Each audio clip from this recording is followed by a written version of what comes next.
The House of Representatives is expected to hold a hearing on whistleblower David Grusch's claims that the United States government has several intact and partially intact vehicles of non-human origin obtained through a retrieval program, and that they concealed this information from the general public.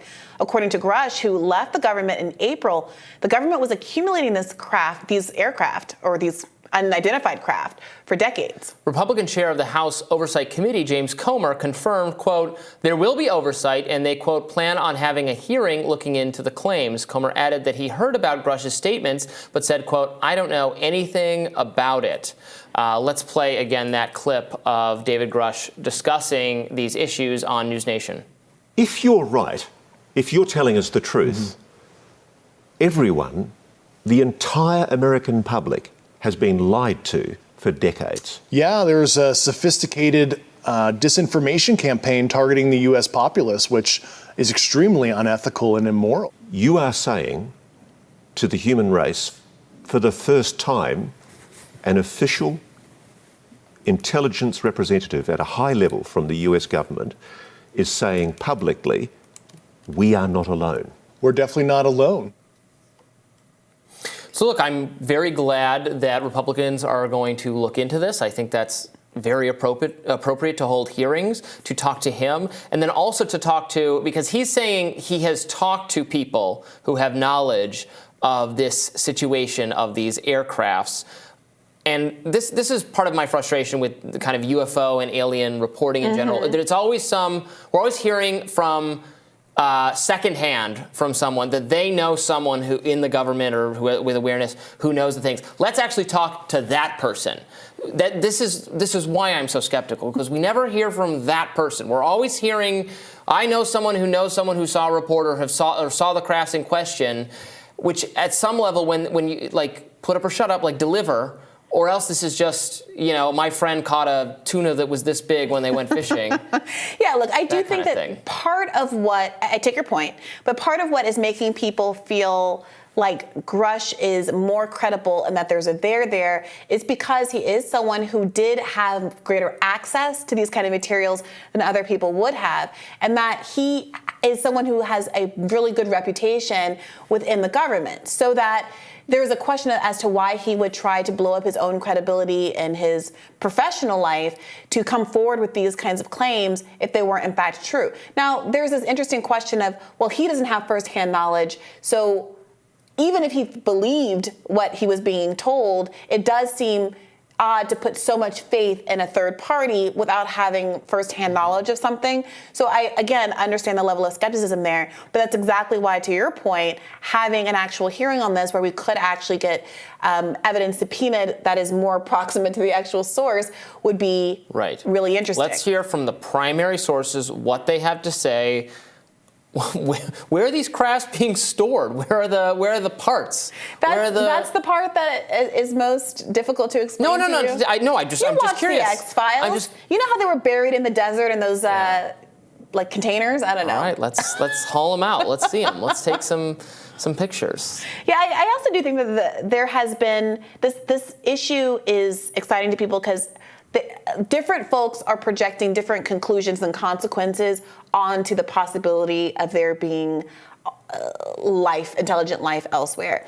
There are people who find there to be significant religious implications about the existence of one traditional God if there are all these other life forms on other planets. Some people have these kind of national security concerns about it. What does it mean? Are they benevolent or malevolent? Are they working with the U.S. government? Are there technological resources that can be beneficial? Some people think that this is a threat to capitalism. If there is an alien with superior technology that can undermine, basically resolve scarcity and cure illnesses and provide endless food and resources and materials, what does that mean about our economic system as it's being currently run? And people who have the power today, because of their own resource control, what happens when we don't need what they're selling? How does this affect society? And so there are people who are invested in this for different reasons and who want this story to be true for those various reasons. The question is, can a hearing like this actually get to the bottom of it if this stuff is truly classified and buried? Just raising kind of random concerns. I mean, the last time, like in Earth history, Yeah. where something approaching this, the magnitude of this happened, is when European settlers arrive in the Americas, and what happens to the people in the Americas? They all die of disease. I mean, some for many reasons, but genocides. Genocide, conquest, but even when it was attempted to be peaceful. At what point was it attempted to be peaceful? Well, some of the settlers to North America were. Look, I'm not trying to. But I'm saying even when the intention was not to kill the entire native population because of disease, that was almost the impact. Yes, and What the kind of choice diseases to are hunt aliens? the primary food source to extinction, the buffaloes, and the choice to mass exterminate people. I mean, there were a lot of things that went into Native American genocide. Anyway, but and like the disease was purposefully given with smallpox blankets. It wasn't just, oops, I coughed on you and you got sick because we were sharing this Thanksgiving. well, it was. There was a lot. It was not always intentional, but. The point of the matter is, I don't think that you can presume that there's malevolence in these interactions. Although I did see some reporting that it implied as much here. I mean, the question is also, if there is a genuine threat, then why again is the government invested in suppressing that instead of mobilizing against it? You know what I mean? I'm much more concerned with, I don't mean to keep referencing every sci-fi show in the world, but I'm much more concerned about the kind of Alien Nation version of it, where there are like good aliens, but there's also this kind of clandestine relationship with other life forms for political control and the most.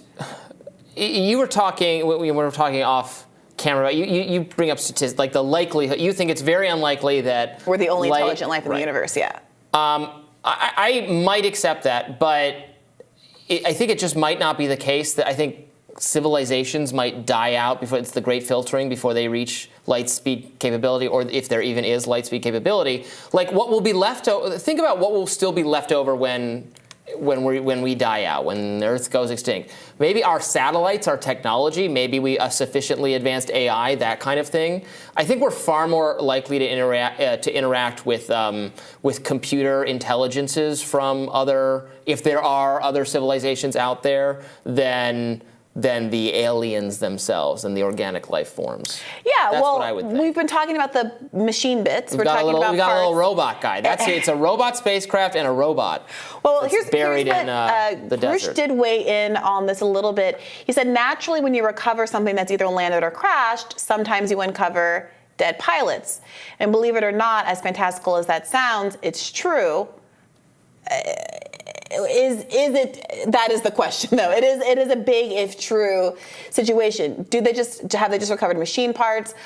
Is there intelligent life along with them? Is it a machine from a millennia ago that was drifting through space and happened to crash into our orbit, but it's a relic from a lost time, as though we dug up a Mayan ruin or something like that? Happened to crash into. I mean, that's pretty unlikely too. To just. Been floating out there. I mean, the universe is a big place. Oh wow, we're lucky it crashed. I mean, there would have to be so many of them to keep crashing into Earth. Are like abandoned spacecraft crashing into Mars all the time?